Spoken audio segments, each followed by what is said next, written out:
आज हम लोग प्रीपोजिशन को समझने की कोशिश करते हैं एकदम सिंपल वे में। प्रीपोजिशन दो शब्दों के मेल से बना है। यहाँ प्री मतलब पहले और पोजीशन मतलब स्थान, स्थिति।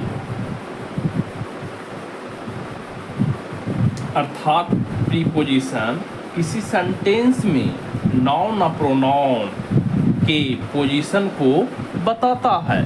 अब हम लोग प्रीपोजिशन की परिभाषा को समझने की कोशिश करते हैं। जैसे preposition is a word which show relationship between noun और pronoun with other words in the sentence. अर्थात प्रीपोजिशन प्रायः नाउन और प्रोनाउन के पहले आकर उस नाउन और प्रोनाउन का संबंध सेंटेंस के अन्य शब्दों के साथ दर्शाता है और कराता है। कुछ एग्जाम्पल से हम लोग प्रीपोजिशन को समझने की कोशिश करते हैं। देखते हैं पहला example, the cat is under the table. यहाँ कैट और टेबल दो नाउन है और अंडर प्रीपोजिशन है। अंडर टेबल के पहले आया है और अंडर यहाँ कैट और टेबल के रिलेशन को दिखाता है। उसी तरह से सेकेंड एग्जाम्पल में हम लोग देखते हैं, he is behind the tree. यहाँ ही प्रोनाउन है और ट्री नाउन है और बिहाइंड यहाँ प्रीपोजिशन है। ये प्रोनाउन और नाउन के रिलेशन को दिखा रहा है। उसी तरह से नेक्स्ट एग्जाम्पल देखते हैं, Ram is sitting in the bus. यहाँ राम नाउन है और बस भी नाउन है। बस के पहले प्रीपोजिशन इन आया है।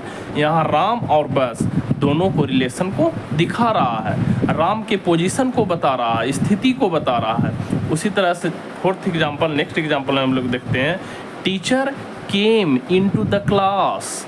यहाँ टीचर नाउन है, क्लास ये दोनों को क्लास, टीचर और क्लास के रिलेशन को दिखा रहा है। यहाँ इनटू प्रीपोजिशन है।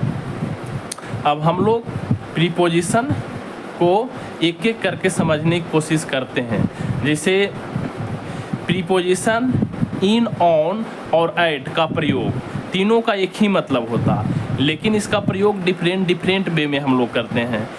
इन, ऑन और एट का प्रयोग जब टाइम का बोध करवाता हो, ऑन, इन, एन और एट जब टाइम का बोध करवाता हो तो इसको किस तरह से हम लोग प्रयोग करते हैं, इसको एग्जाम्पल के सहायता से अच्छी तरह से हम लोग समझने की कोशिश करते हैं। जैसे इन का प्रयोग अनसर्टेन टाइम यानी कि अनिश्चित समय के साथ होता है, जहाँ निश्चित टाइम नहीं दिया हो। जैसे एग्जाम्पल में रह सकता है तुम्हारा month, year, weather, century etcetera के साथ होता है।